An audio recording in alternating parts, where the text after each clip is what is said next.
Habari zenu wana bajeti, kwa majina naitwa Anita Kitenge na hii ni mwana bajeti. Na hii sio session yetu ya kwanza, bali ni brief ya kuhusu mwana bajeti. Kwanza unatakiwa ujue mwana bajeti ni nini. Mwana bajeti ni mtu mwenye mipango na hela zake. Yaani hela kabla hajaipata ashaiweka mipango, au kabla hajaitumia ameshaiwekea mipango. Huyo ndio mwana bajeti. Na vitu vya muhimu ambavyo ningependa uvizingatie kwenye hii session ni kuwa na kidaftari ambacho kuanzia sasa unaweza ukakiandika kwamba akiba, ukiandika mwana bajeti, ama ukiandika bajeti zangu na kadhalika, wewe mwenyewe utavopenda. Kidaftari kidogo kile ambacho kinauza shilingi 300 kiongeza kwenye list yako, kwa sababu huku kutakuwa kuna umuhimu wa kupiga mahesabu yale ya kujua kwamba nitaingiza kiasi fulani, nitatumia kiasi fulani, nitakitumia kwenye nini na nitaweka shilingi ngapi.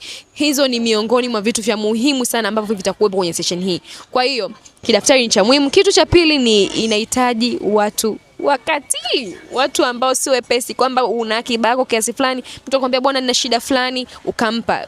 Mwana bajeti hahitaji hiyo kitu. Unatakiwa uwe mtu ambaye kwanza hauna pia tamaa za hapa na pale, kwamba mimi bajeti yangu ni kiasi fulani, nimetamani kwenda kula kitimoto, nimetamani kwenda kula nyama ya ngamia.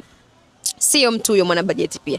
Lakini kitu cha tatu ningependa kukwambia kwamba hii session lengo letu wote kwa pamoja ni kujikwamua kutoka kwenye umaskini, kujipata, yani kujiongelea level za maisha kwa kutunza pesa, kwa kuweka akiba, kwa kujua pesa yangu inatumika vipi, kwa kuheshimu pesa. So, nimeongea vitu vichache lakini vya muhimu sana.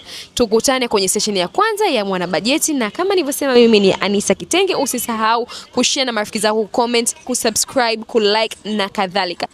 Sisi ni mwana bajeti. Kuanzia leo ukishakubaliana na mimi, basi ujue wewe ni mwana bajeti mwenzangu.